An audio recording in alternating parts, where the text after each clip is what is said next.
Good evening ladies and gentleman, welcome to Ezology. Ezology में आप सबों का स्वागत है।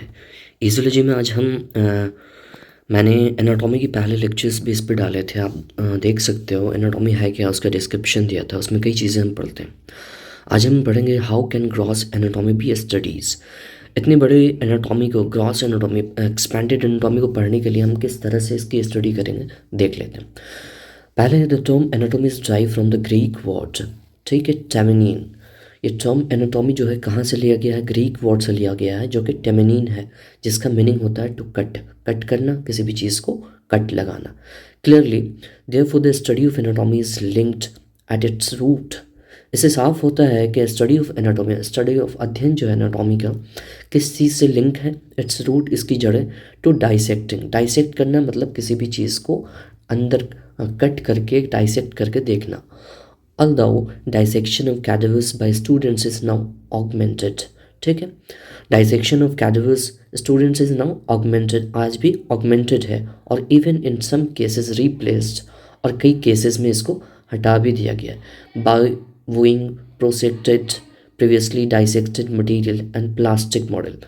इसके स्टडी के लिए लोगों को या फिर स्टूडेंट्स को प्लास्टिक मॉडल के ज़रिए से पहले इसको डाइसेक्ट करके समझाया जाता है, और using computer technology models and other learning aids, और इसको पढ़ने के लिए कंप्यूटर टेक्नोलॉजी मॉडल्स का भी यूज़ करते हैं और कई अदर तरह की लर्निंग एड्स का भी इस्तेमाल करते हैं।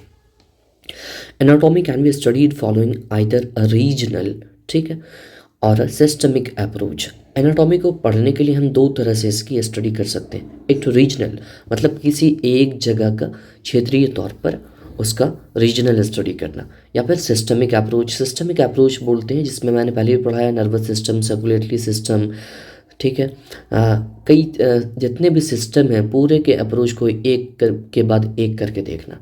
ठीक है, आइए देखते हैं आगे। With regional approach each reason of the body is studied separately, ठीक है। रीजनल अप्रोच में हर एक तरह की बॉडी का जो सिस्टम है वो स्टडी किया जाएगा अलग अलग तरह से, ठीक है, एक एक करके, and all aspects of the region, और उस रीजन के, उस क्षेत्र के सारे एस्पेक्ट्स को, सारे पहलुओं को देखा जाएगा, ठीक है। ऊपर आते हैं, are studies at the same time, उसी समय में वो सारे पहलुओं को उस रीजन के देखा जाएगा। For example if the thorax is to be studies, अगर थॉरेसिक कैविटी को अगर हम पढ़ रहे हैं, उसके बारे में अध्ययन कर रहे हैं, ऑल ऑफ इट्स स्ट्रक्चर, उसके अगल बगल में जो भी उसका ढांचा है, स्ट्रक्चर है, उसको एग्जामिन किया जाएगा, देखा जाएगा। दिस इंक्लूड्स द वैस्कुलेचर, जो कि ये क्या बोलते हैं, इंक्लूड करेगा, जो कि देखा जाएगा वैस्कुलेचर को, नर्व्स को, बोन्स को, मसल्स को, and all other structures and organs located in the region, और उस क्षेत्र में, उस जगह पर जितने भी मसल्स होंगी, बोन्स होंगी, नर्व्स होंगी, वैस्कुलेचर होंगी, ऑर्गन्स होंगे, उस लोकलाइज रीजन में उसको अध्ययन किया जाएगा, उसको एग्जामिन किया जाएगा, ठीक है। Is define as the thorax, ठीक है, उस रीजन की सारी चीज़ें क्या कहलाएंगी? थॉरिक्स कहलाएंगे। आफ्टर स्टडिंग दिस रीजन, इस रीजन, इस क्षेत्र के स्टडी के बाद the other regions of the body, that is the abdomen, pelvis, lower limb, upper limb, back, head and neck are studied in a similar fashion, ठीक है।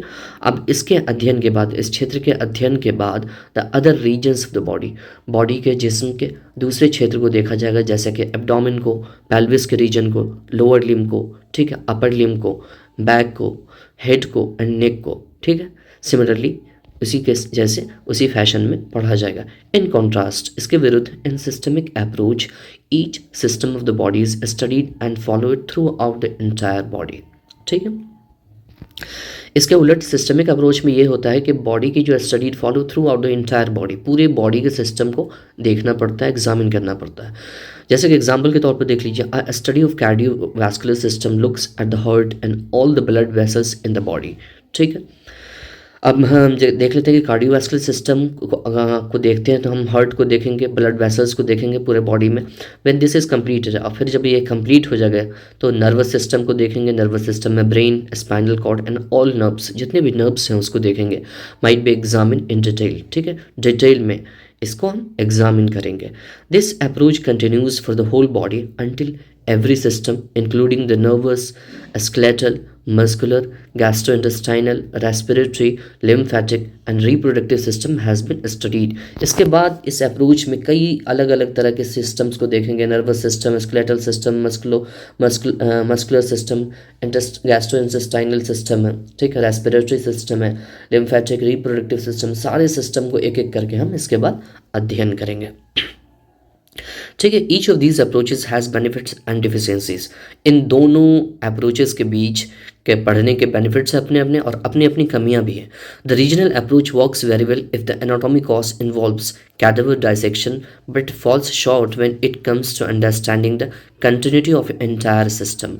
Regional approach जो है ना वो anatomic course involves cadaver dissection, ठीक है, किसी भी बॉडी को डाइसेक्ट करना है, बट फॉल्स शॉर्ट, ठीक है, उसके लिए आसान है, इन्वॉल्व से बेहतर है, but falls short when it comes to understanding the continuity of entire system. फिर अगर आपको पूरे एंटायर सिस्टम के बारे में स्टडी करना है तो ये रीजनल अप्रोच से आपको हट करके आपको सिस्टमिक अप्रोच पर आना पड़ेगा, ठीक है। Short when it comes to understanding the continuity of entire system throughout the body. Similarly the systemic approach fosters an understanding of an entire system, ठीक है। इसी तरह सिस्टमिक अप्रोच फॉस्टर करता है, बढ़ावा देता है an understanding of an entire system, ठीक है, पूरे सिस्टम को, जैसे कि सर्कुलेटरी सिस्टम है, मस्कुलोस्केलेटल सिस्टम है, पूरे अप्रोच को, पूरे सिस्टम को entire throughout the body तक लेके जाता है। But it is very difficult to coordinate this directly with a cadaver dissection. But इसको कोरिलेट करना, जिससे मतलब मिलाना directly with a cadaver dissection, किसी भी चीज़ को डाइसेक्ट करने बॉडी को टू एक्वायर सफिशिएंट डिटेल, पूरी तरह से डिटेल लेने के लिए। तो आपको किसी भी चीज़ के एनाटॉमी को स्टडी करने के लिए systemic approach and regional approach दोनों को अपने जहन में रखना चाहिए अच्छी डायग्नोसिस के लिए। आगे के लेक्चर बाद में देखेंगे, आज के लिए इतने ही। Thank you very much.